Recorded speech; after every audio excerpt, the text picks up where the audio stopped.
бір үйретесің, ұмытып қаласың. Ал мына ойын құрастырғыштар арқылы үйретсеңіз, ол бала кішкене ойланып, әрекет жасайды да, кейін аны 10-ға дейін алып барады. Бірінші жолы, екінші жолы, мысалы мынаны былай алып тастасақ, мен екінші көрсетемін ғой, мынаны есеп арқылы шығарса болады. Мынаны алып тастаймыз. Жаңағыдай бір қосу бір. Құрастырғышты екі бірді қоясыз, бір мысалға бір болса, қосылып істейсіз, бір тең болады, жауабы екі. Бала шығарып, екі құрастырады. Жазып өшіп отырсыз. Осылай құрастырасыз. Екінші әдіс мысалға қай жастағы балаларға арналған бұл? Қыздар жазып отырмыз. Бұл көбінесе есте сақтауы төмен, ЗПР балалар көбінесе қолданады. Мен өзім мектепте тек қана практикамда ЗПР балалар соларға қолданамын да. Өйткені олар үштің сыныбы, бірақ бірінші жыл менде не ол практикамда мысалы дәрігер деп шығарамыз. Дәрігер буынға бөлінеді ғой. Осылай бала құрастырады, дәрігер. Дәрігер қалай буынға бөлініп өзі реттілігін сақтайды. Өйткені біз былай кітаппен көрсете берсек ол қызықпайды бәрі. Практикамда біледі. Отырмайды, тыңдамайды. Ойын құрастырып арқылы дәрігер көрсетеміз. Вот дәрігер шықты. Сенде дәрігер. Мысалы мына жерде шаштар ашты деп кез келген алма деп жазса, алма. Былай алма суреті.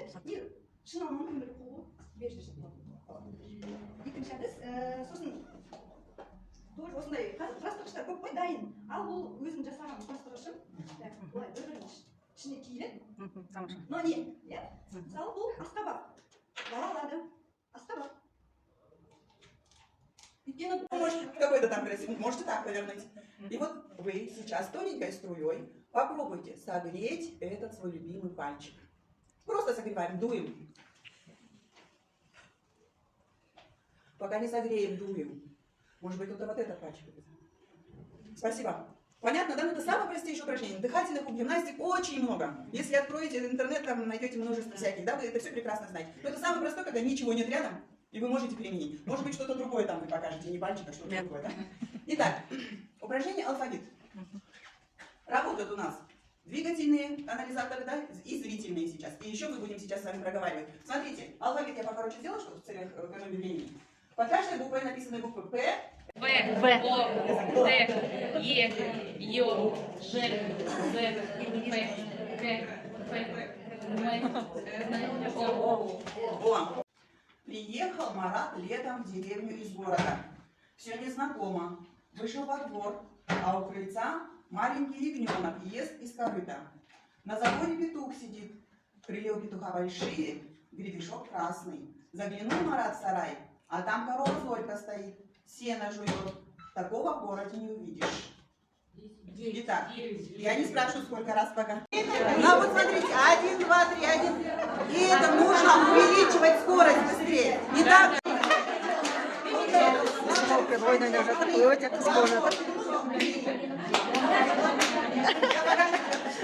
Кто запомнит, кто запомнит? Садитесь, скорость нет. Вот смотрите, сначала на раз, два, три мы сейчас попробуем, посмотрите.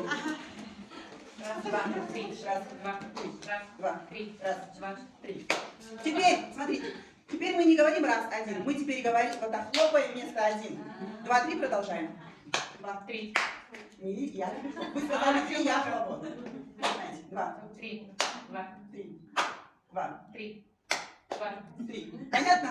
Теперь вместо 2 идет щелчок. Хлопок, щелчок и 3. 3.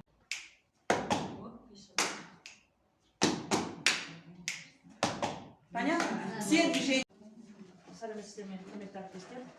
Менің жүргізушім, ерекше білім қаша беріш деп жүреміз, иә? Қолға беріш деген сияқты. Ал мен бұл модельді алу себебім, негізгі себебім, бізде мектепте бірінші классқа Аларик бала келді. Сол бала мүлдем сөйлей алмайды, ол видеоны оқитын бала. Сол баланы бізге менің міндетім сөйлету болды. Ол балаға көп методикаларды қолдандық. Ол балада сондай бір қатты өзгерістер болмайды, жаттығулар жасадық. Ол бала көп нәрсені білмейді, бізге ол баланы ЗПР берді, бірақ та ол балада менен өзінің тәжірибе бойынша балаға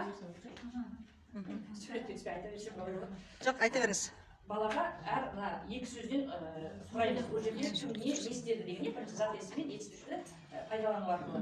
Бала үйрек жүзді, қайық жүзді деген сияқты. Бірінші осы түсініктерді қалыптастырып аламыз. Бұл жерде міне ұшты, не ұшады, ұшатын нәрселерді балаларға бірінші жаңа суреттер арқылы танымын бекіткізіп алып одан кейін барып біз ары қарай сөйлем құрастыруға үйретеміз. Енді ол балада қазір жақсы, яғни жеңіл психикалық дамуы тежелген, қозғалыс координациясы және тепе-теңдігі бұзылған.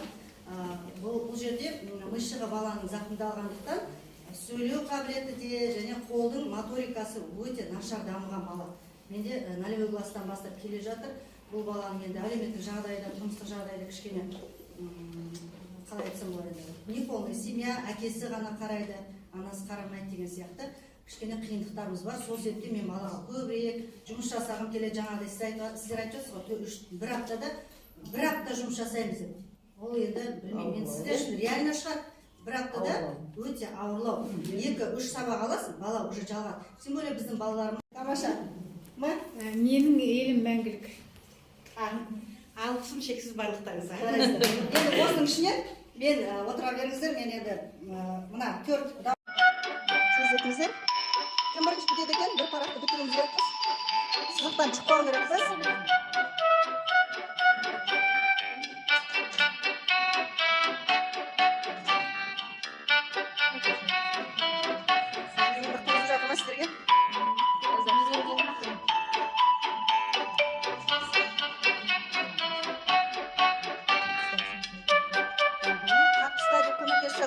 Қатты ұстау керек.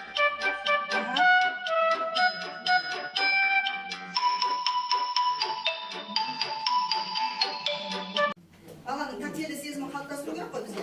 Қараңыздар. Міне мынадай. Мына жер жағы. Міне бала көрмейді, ішінде не бар екен. Көрдіңіздер ғой? Мына қолдың тағы да моторикасын дамытады. Миымызға сигнал береді. Енді бұл жерге қазір біраз нәрсені мен қаражатыма сатып алам. Өйткені балалар, қазір балалар жалып кетеді ғой. Түсіреді, анау мынаудан. Сол себепте мен мынаны сатып алам. Мына баланы сатып алғанда, мына жерде қараңыздар. 20-ға дейін әріптер өте әдемі. Түстерін қараңыздаршы, қандай қанық. Содан кейін мынаны сатып алып, тоже қазақша алфавитімен. Енді қазір мамандар осыны кезек-кезек екі-екіден келіңіздер. Бір азоттан 2 адамнан келесіздер. Түсініңіздер ғой. Мына дауысты дыбыстар, мына қолдарын саласыздар да тез-тез әріп табасыздар. Шығарасыздар да, мына жерде шығармай. Менде әріп. Бір топта әріп, бір топта сан. Содан бір ағапты, шығарыңыз. Айтпайсыз ба? Санайды. Ішінде сипап отырып айтасыз қандай не екен, қандай сан, қандай әріп екен. Біреуін ұстаңыз да сипаңыз. Ал шығарыңыз. У дейді. О екен. Қазақша әріптерді мен әтіге алдым. 9 немесе 6. Шығарыңыз. Жарайсыз. 6. Келесі, ауысыңыздар тез-тез, жылдам. 14 екен. 14 екен. Ал. Жақсы, қазір көреміз қаншасын дұрыс таптыңыздар, әріпті қаншасын дұрыс таптыңыздар. Б ма? Шығарыңыз, көрейік. Тамаша. Келесі. Қиындау ма екен? Әріп пен сан екеуі де аралас қой. Жылдамдық кім бірінші бітеді? Сол ұпай жинайды. Міне топтық жұмыс болып жатыр бізден. Тамаша қыздар.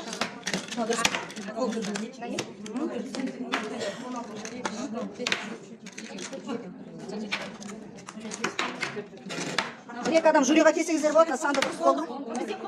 Болдыңыздар ма? Болдық. Жақсы. Тезде санаңыздар да қанша ол? Математикада. Міне топтық жұмыс болып жатыр бізден. Тамаша қыздар. Және де мына әріптес карточкалармен күршаттармен қыстыратын әріптер жаңағы цифрлық қорапша. Бала ештеңені көрмейді, бірақ жаңағы сипап сезу арқылы тактильді сезу қабілетін дамыту өте ұнады. Рахмет. Бүгін сабақ ұнады. Барлық тапсырмалар, нелердің барлығы жақсы, өте жақсы ұнады. Рахмет.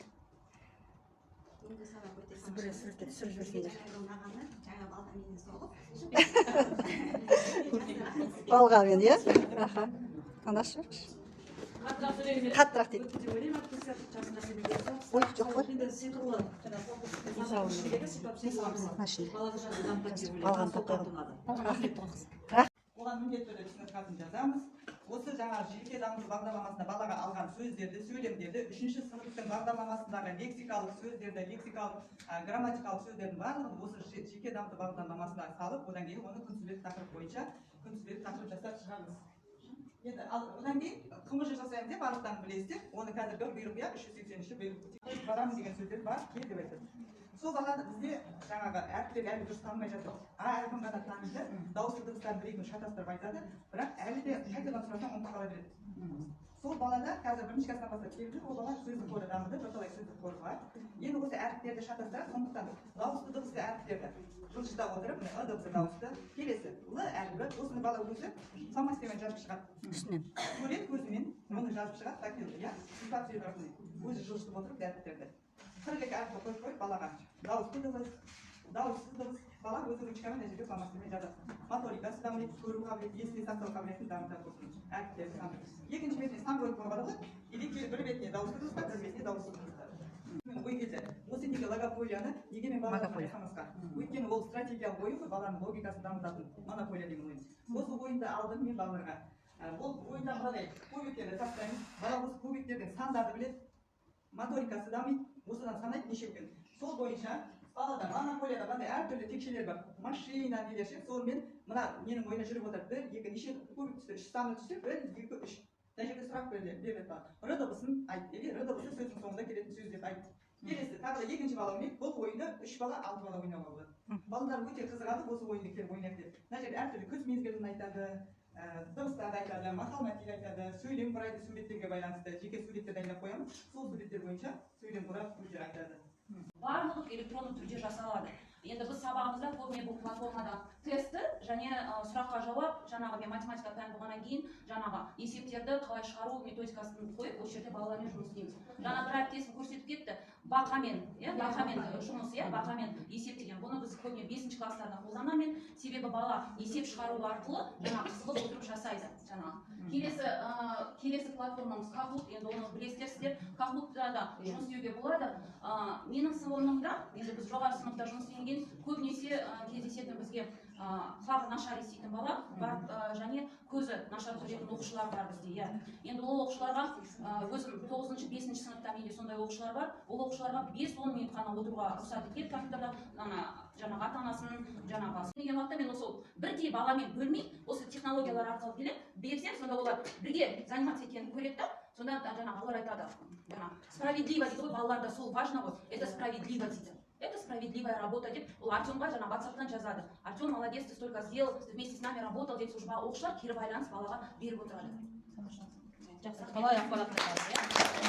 Ішінде кішкене ғана сұрақтар бар, кезекпен тездетіп жауап берейін. Келіңіздер. Бере беріңіз. Келіңіздер. Алыңыз. Алма ханым, алыңыздар.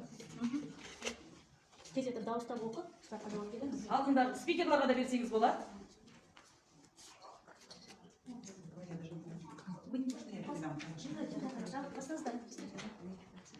Оқыңыз, дауыстап оқыңыздар, жауап береміз. Оқыңыз ал. Барған сайын қысқаратын нәрсе ол жол деп ойлаймын. Барған жерінде белгілейсің ғой сол бойынша. Жалпы өмір деп айтады, мүмкін ондай да вариант бар. Рахмет, келесі сұрақ кімге? Әріптестер?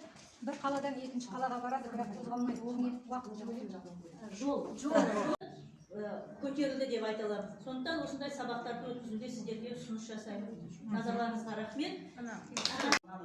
Біз мысалы логопедтер бала келеді жаңағы с дыбысы жоқ болса, сол балаға жаңағы с дыбысын бірінші дайындық кезеңі. Дайындық кезеңінде біз ол баланы жаңағы артикуляциялық аппарат мүшесіне жұмыс жасаймыз ғой. Сондықтан да оған бізде өздеріңізде логопедтеріңіз болса, үнемі кеңес бергенде сіздерге айта кеткен шығар, сіздер оны білетін шығарсыздар. Енді біз логопедтер өзде біледі қалай жұмыс жасайтынын. Бұл жерде міне айна балада, айна тұр. Одан кейін кескін болу керек. Баланың с дыбысын айтқан кезде үнемі есіне түсіру, тілдің ұшы қай жерде тұру керек. Аузымыз қалай, тісіміз қалай деген сияқты, ерніміз қалай.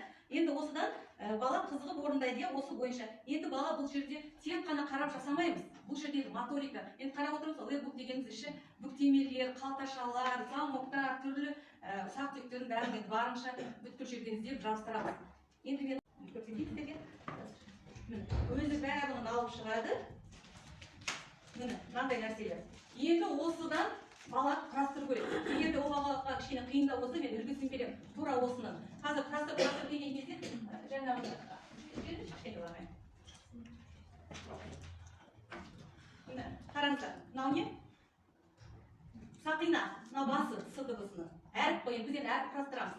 Ол бала жаңағы әріп үйретеміз. С дыбысын айтып, оны әріптен құрастырып келеміз. Менде жоқ екен, мына менде құрастыра салайын. С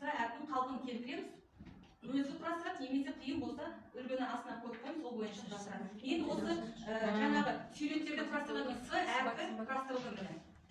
Кескіні сөздің басында деп осылай ары қарай балады. Міне ары қарай сабағымызды бекітіп, тиянақты жүргізіп келе жатырмыз, иә, бәрі жаттап келе жатырмыз. Біз ары қарай көшеміз енді.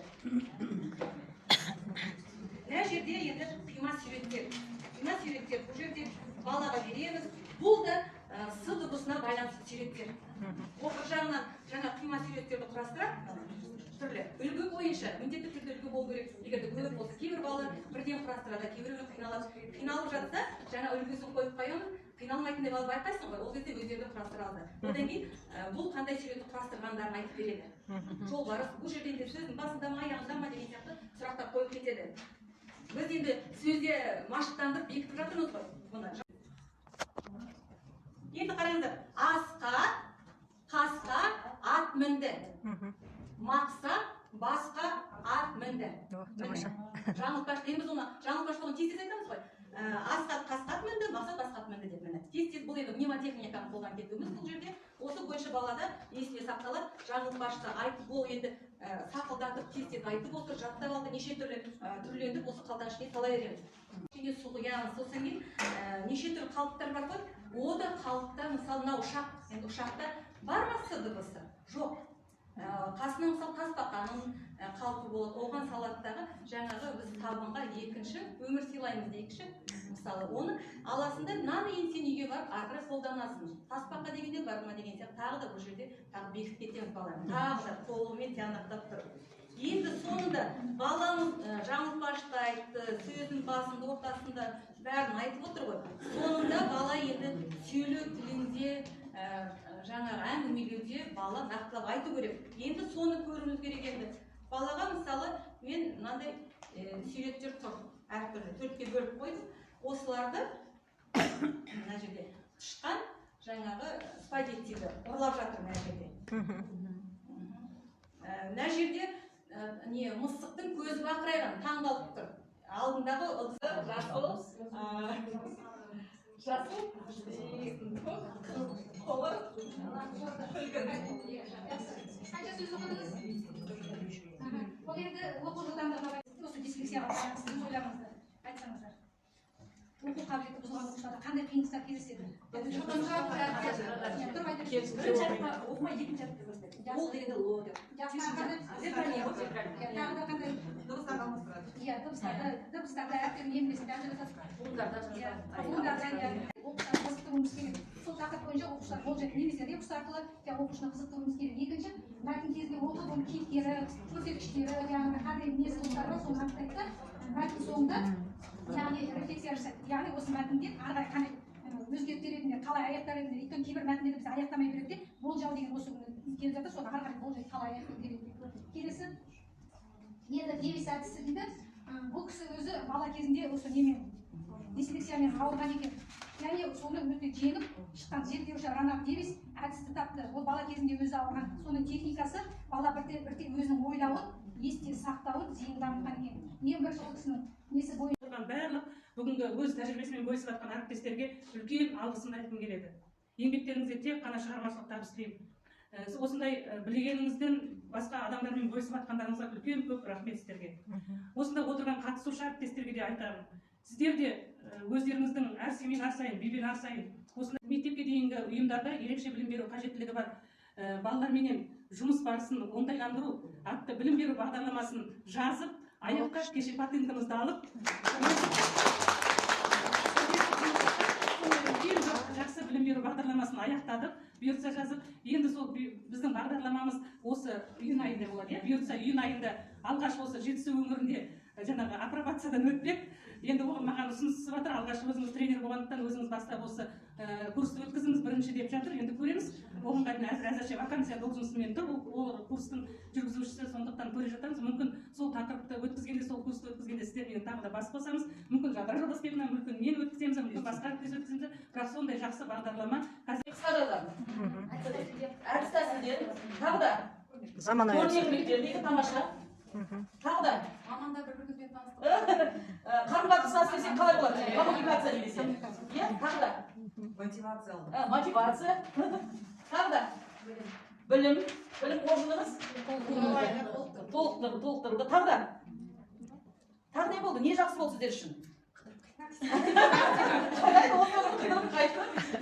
Айтыңыздаршы, не жақсы болды? Әрбір, мысалы, маған көп жағдайда барлықтарыңызды ұнадыңыздар. Бірақ соның ішінде ерекшеленіп отырған бағана 2 методика мен мысалы ұнады. Қай методика сіздерге ұнады? Нейрогимнастика. Кім жүргізді? Немен?